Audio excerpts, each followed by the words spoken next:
Hello friends, स्वागत है आपका जीके लाइव पाठशाला में। हम लोग यूपी ट्रिपल एससी पीईटी के लिए ज्ञान मुद्रा पब्लिशिंग हाउस की बुक देख रहे थे। तो आइए उसका जो प्रैक्टिस सेट देख रहे थे वो आपका दिया गया है 41 नंबर का जो प्रैक्टिस सेट है। इसमें जो पहला क्वेश्चन आपका दिया गया है वो है, राज्य के नीति निर्देशक सिद्धांत एक ऐसा चेक है जो बैंक की सुविधानुसार अदा किया जाता है, किसने कहा था? तो ये आपका केटी शाह ने किया था। ऑप्शन नंबर डी सही हो जाएगा। फिर नेक्स्ट है, निम्नलिखित में से भारतीय संविधान की प्रस्तावना में उल्लिखित नहीं है। तो जो भारतीय संविधान की प्रस्तावना है उसमें धार्मिक न्याय उल्लिखित नहीं है। ऑप्शन नंबर डी सही हो जाएगा। फिर नेक्स्ट है, भारतीय संविधान के अनुच्छेद 13 का मुख्य उद्देश्य निम्नलिखित में से किसके संदर्भ में संविधान की सर्वोच्चता सुनिश्चित करना है? तो ये है आपका मौलिक अधिकार। ऑप्शन नंबर बी सही हो जाएगा। फिर नेक्स्ट है, भारत में संघीय व्यवस्था से संबंधित निम्न कथनों में से कौन सा सही है? तो जो आपका कथन दिया गया है वो है आपका, देखते हैं इसमें दिया गया है आपका, संविधान शासन की मूल रचना के लिए एक संघीय व्यवस्था की प्रस्तावना करता है। तो ये आपका बिल्कुल सही है। फिर नेक्स्ट है, एकात्मक झुकाव का उसमें सशक्त मिश्रण है।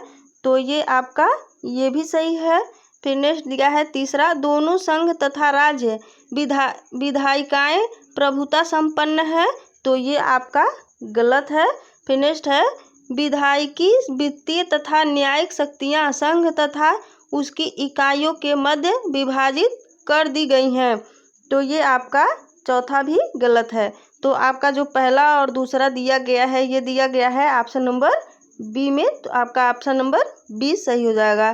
फिर नेक्स्ट है, क्वेश्चन नंबर दिया गया है, पंचायती राज को के अंतर्गत स्वशासन की इकाई के रूप में संगठित किया गया है। तो ये आपका जो किया गया है ये भारतीय संविधान के 73वें संविधान संशोधन द्वारा। ऑप्शन नंबर डी सही हो जाएगा। फिर नेक्स्ट है, प्रैक्टिस सेट नंबर 42 देखते हैं। दिया गया है इसमें आपका, संविधान की व्याख्या कौन करता है? तो संविधान का जो व्याख्या है वो आपका न्यायपालिका करता है। ऑप्शन नंबर सी सही हो जाएगा। फिर नेक्स्ट है, पंचायत अनुसूचित क्षेत्रों में विस्तार अधिनियम 1996 के अंतर्गत समाविष्ट क्षेत्रों में ग्राम सभा की क्या भूमिका सकती है? तो जो ग्राम सभा की भूमिका है जो अनुसूचित क्षेत्रों में है, तो ये आपका जो दिया गया है इसमें कूट, तो देखते हैं इसमें कौन सा सही है। तो इसमें आपका जो सही है वो दिया गया है, पहला देखते हैं, ग्राम सभा के पास अनुसूचित क्षेत्रों में भूमि का हस्तांतरण रोकने की शक्ति होती है। तो ये आपका सही है। फिर नेक्स्ट है, ग्राम सभा के पास लघु वनोपज का स्वामित्व होता है। तो आपका ये भी सही है।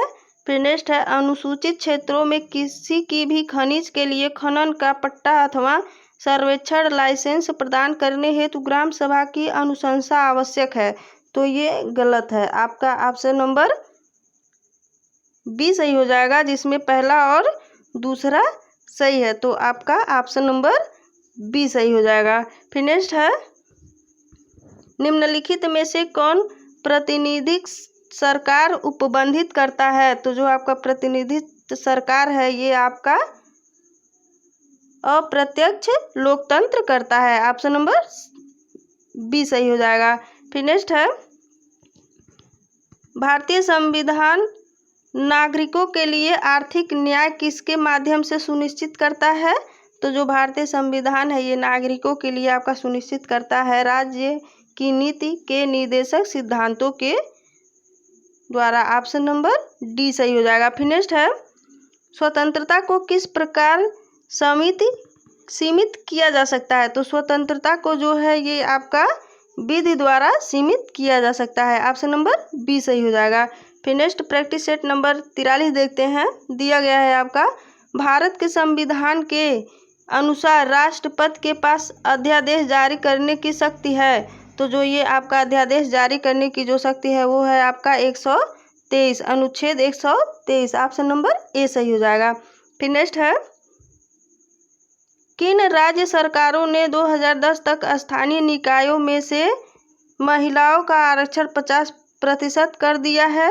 तो ये आपका कर दिया है बिहार, मध्य प्रदेश और Himachal Pradesh. Option number B सही हो जाएगा। फिर नेक्स्ट है, केंद्र सरकार के विभिन्न मंत्रालयों विभागों में के काम की जांच करने के लिए विभाग से संबंधित अस्थायी समितियों की स्थापना में की गई थी ताकि संसद के प्रति सरकार की जवाबदेही को और मजबूत किया जा सके।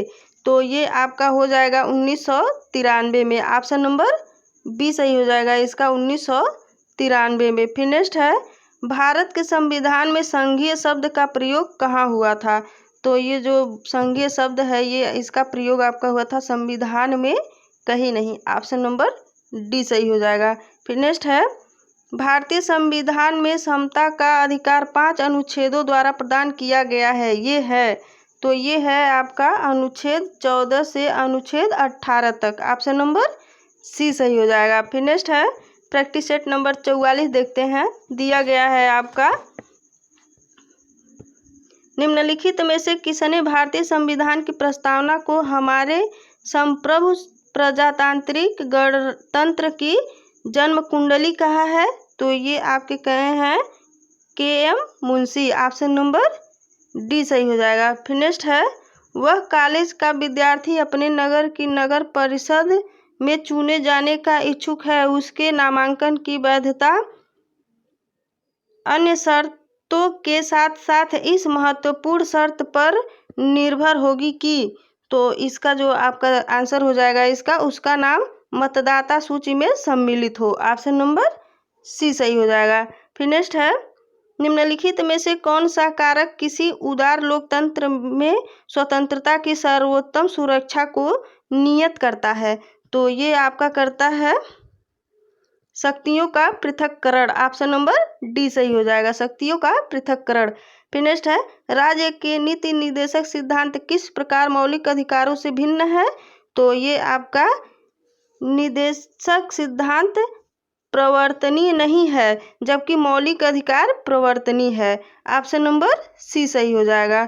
फिर नेक्स्ट है, 1996 में जब अटल बिहारी वाजपेयी पहली बार प्रधानमंत्री बने थे तो उनके प्रधानमंत्री के रूप में काम करने की लगभग अवधि कितनी थी? तो ये आपका 2 हफ्ते थी। ऑप्शन नंबर बी सही है, 2 हफ्ते थी। फिर नेक्स्ट है, प्रैक्टिस सेट नंबर 45 देखते हैं। दिया गया है ये आपका, उत्तर प्रदेश में कुल कितने लोकसभा संसदीय क्षेत्र हैं? तो उत्तर प्रदेश में आपके 80 लोकसभा संसदीय क्षेत्र हैं। ऑप्शन नंबर सी सही हो जाएगा। फिर नेक्स्ट है, पहला राष्ट्रीय पंचायती राज दिवस द्वारा घोषित किया गया था। तो ये जो आपका पहला राष्ट्रीय पंचायती राज दिवस है वो किसके द्वारा घोषित किया गया था? तो आपका डॉक्टर मनमोहन सिंह द्वारा घोषित किया गया था। ऑप्शन नंबर बी सही हो जाएगा। फिर नेक्स्ट है, सर्वोच्च न्यायालय के न्यायाधीश पर नियुक्ति के पात्र बनने के लिए किसी जज को उच्च न्यायालय के न्यायाधीश के रूप में कितने वर्षों की सेवा आवश्यक होती है? तो ये आपकी होती है 5 वर्ष तक। ऑप्शन नंबर बी सही हो जाएगा, 5 वर्ष तक। फिर नेक्स्ट है, भारतीय संविधान को माना गया है। तो भारतीय जो संविधान है उसको माना गया है आपका रूप विधान में संघीय और भावना में एकात्मक। ऑप्शन नंबर डी सही हो जाएगा। फिर नेक्स्ट है, संविधान के किस अनुच्छेद के अंतर्गत सिक्कों द्वारा कृपाण धारण करना धार्मिक स्वतंत्रता का अंग माना गया है? तो ये आपका अनुच्छेद 25 हो जाएगा। ऑप्शन नंबर बी सही हो जाएगा। फिर प्रैक्टिस सेट नंबर 46 देखते हैं। दिया गया है इसमें, किसी अपराध के अभियुक्त को स्वयं अपने विरुद्ध गवाह बनाने के लिए बाध्य नहीं किया जा सकता है। भारतीय संविधान के किस अनुच्छेद में यह प्रावधान है? तो ये आपका अनुच्छेद 20(3) में है। ऑप्शन नंबर ए सही हो जाएगा। फिर नेक्स्ट है, निम्नलिखित में से कौन सा राज्य का नीति निर्देशक तत्व नहीं है? तो जो आपका जो राज्य का नीति निर्देशक तत्व नहीं है वो है आपका 16 वर्ष से कम आयु तक के बच्चों को निःशुल्क शिक्षण। ऑप्शन नंबर डी सही हो जाएगा। फिर नेक्स्ट है, पंचायत के चुनाव कराने हेतु निर्णय किसके द्वारा किया जाता है? तो जो पंचायत का चुनाव होता है ये आपका राज्य सरकार द्वारा कराया जाता है। ऑप्शन नंबर बी सही हो जाएगा। फिर नेक्स्ट है संविधानिक सरकार का आशय क्या है? तो संविधानिक सरकार का जो आशय है वो है आपका कोई सरकार जो संविधान की सीमाओं से परिबद्ध हो। ऑप्शन नंबर डी सही हो जाएगा। कोई सरकार जो संविधान की सीमाओं से परिबद्ध हो। ऑप्शन नंबर डी सही हो जाएगा। फिर नेक्स्ट है प्रत्येक 2 वर्ष के बाद राज्यसभा के कितने सदस्यगण सेवानिवृत्त हो जाते हैं? तो ये आपके होते हैं 1/3 सदस्य। ऑप्शन नंबर सी सही हो जाएगा। फिर प्रैक्टिस सेट नंबर 47 देखते हैं। दिया गया है आपका निम्नलिखित कथनों पर विचार कीजिए। तो जो कथन दिया गया है वो देखते हैं। भारत के संविधान के संबंध में राज्य की नीति निर्देशक सिद्धांत तत्व। तो इसमें जो आपका पहला कथन दिया गया है वो दिया गया है, पहला है विधायिका के कृत्यों पर निर्बंध करते हैं। तो ये आपका, और दूसरा दिया है कार्यपालिका के कृत्यों पर निर्बंध करते हैं। तो आपका ये दोनों सही हो जाएगा। ऑप्शन नंबर सी में देखिए दिया है पहला और दूसरा दोनों सही है। फिर नेक्स्ट है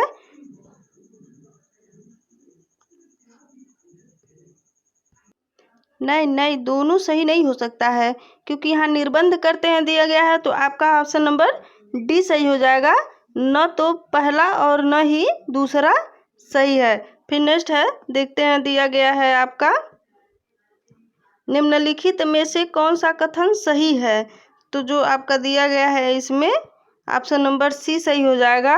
भारत के राष्ट्रपति द्वारा राज्य के राज्यपाल की नियुक्ति की जाती है। तो ऑप्शन नंबर सी सही हो जाएगा। फिर नेक्स्ट है पंचायती राज का मुख्य उद्देश्य क्या है? तो पंचायती राज का जो मुख्य उद्देश्य है वो है लोगों को विकासमूलक प्रशासन में भागीदारी के योग्य बनाना। ऑप्शन नंबर डी सही हो जाएगा। फिर नेक्स्ट है संविधान का कौन सा अनुच्छेद दोष सिद्धि के संबंध में अभियुक्तों को दोहरे दंड एवं स्व अभिशंसक से संरक्षण प्रदान करता है? तो ये आपका अनुच्छेद 20 हो जाएगा। ऑप्शन नंबर डी सही हो जाएगा। फिर नेक्स्ट है संविधान के अंतर्गत भारतीय लोकतंत्र के आदर्शों को हम कहाँ देख सकते हैं? तो जो भारतीय लोकतंत्र का आदर्श है इसको हम प्रस्तावना में देख सकते हैं। ऑप्शन नंबर ए सही हो जाएगा। फिर नेक्स्ट है प्रैक्टिस सेट नंबर 48 देखते हैं। दिया गया है आपका 42वें संविधान संशोधन के 10 आचार आदेशों को किस नाम से जाना जाता है? तो ये आपका जाना जाता है मौलिक कर्तव्य। ऑप्शन नंबर बी सही हो जाएगा। मौलिक कर्तव्य के नाम से जाना जाता है। नेक्स्ट है निम्नलिखित में से किस अधिनियम में नियंत्रक महालेखा परीक्षक नामक पद का झुकाव दिया गया है? तो ये आपका दिया गया है 1919 का अधिनियम। ऑप्शन नंबर बी सही है। फिर नेक्स्ट है निम्नलिखित में से कौन सा राज्य की नीति के निर्देशक तत्वों में निहित है? तो इसमें जो निहित है वो है आपका ऑप्शन नंबर डी सही हो जाएगा। इसका पुरुषों और स्त्रियों दोनों का समान कार्य के लिए समान वेतन। ऑप्शन नंबर डी सही हो जाएगा। फिर नेक्स्ट है हमारी संवैधानिक इतिहास में 26 नवंबर 1949 को एक महत्वपूर्ण दिन है क्योंकि, तो वो जो महत्वपूर्ण दिन है वो क्यों है? तो वो आइए आपका देखते हैं जो दिया गया है इसमें। ऑप्शन नंबर बी सही हो जाएगा। इस दिन संविधान अंगीकार किया गया था। तो ऑप्शन नंबर बी सही हो जाएगा। फिर नेक्स्ट है पंचायती राज की अनुशंसा किसने की? तो पंचायती राज की जो अनुशंसा है वो आपकी बलवंत राय मेहता समिति की रिपोर्ट पर की गई थी जो 1957 में की गई थी। ऑप्शन नंबर डी सही हो जाएगा। तो नेक्स्ट है प्रैक्टिस सेट नंबर 49 देखते हैं। दिया गया है त्रिस्तरीय पंचायती राज प्रणाली स्थापित करने की अनुशंसा सर्वप्रथम किसके द्वारा की गई थी? तो ये आपका की गई थी बलवंत राय मेहता समिति द्वारा। ऑप्शन नंबर सी सही हो जाएगा। फिर नेक्स्ट है नीचे 2 वक्तव्य दिए गए हैं। तो जो आपका 2 वक्तव्य दिए गए हैं उसमें देखना है कि कौन सा सही है कौन सा गलत है। तो यहाँ दिया गया है पहला राजनीतिक दल लोकतंत्र के जीवन रक्त है। तो जो राजनीतिक दल है ये लोकतंत्र के जीवन दल है, तो ये है आपका सही है। फिर दूसरा जो इसका कारण दिया गया है, लोग खराब शासन के लिए सामान्यतः राजनीतिक दलों को कोसते हैं, तो ये भी आपका बिल्कुल सही है। तो आइए देखते हैं हमारा जो ए और आर दिया गया है वो कहाँ पर सही है। तो ये देखते हैं, आपका पहला में सही दिया गया है, जो दिया गया है ए और आर दोनों सही है, तथा आर सही स्पष्टीकरण ए का है, तो ऑप्शन नंबर ए सही हो जाएगा इसका। फिर नेक्स्ट है क्वेश्चन नंबर, व्यक्तिगत स्वतंत्रता के अधिकार के लिए निम्नलिखित में से कौन सी रीट याचिका दायर की जा सकती है। तो जो व्यक्तिगत अधिकार है स्वतंत्रता का, वो आपका हैबियट कॉर्पस रीट दायर किया जा सकता है, ऑप्शन नंबर सी सही हो जाएगा। फिर नेक्स्ट है, इनमें से कौन राज्य के नीति निर्देशक सिद्धांतों में शामिल नहीं है। तो जो आपका नीति निर्देशक सिद्धांतों में शामिल नहीं है वो है आपका सूचना का अधिकार, ऑप्शन नंबर डी सही हो जाएगा। फिर नेक्स्ट है, राज्य का एक अनिवार्य तत्व निम्न में से कौन सा है। तो राज्य का जो अनिवार्य तत्व है वो है आपका प्रभुसत्ता, शासन और सरकार, राज्य क्षेत्र, ऑप्शन नंबर डी सही हो जाएगा। ये सभी जो है ये राज्य का अनिवार्य तत्व है। प्रैक्टिस सेट नंबर 50 देखते हैं, दिया गया है आपका इसमें पहला क्वेश्चन, किसने यह कहा है कि कोई भी राजनीतिक धर्म से रहित नहीं है।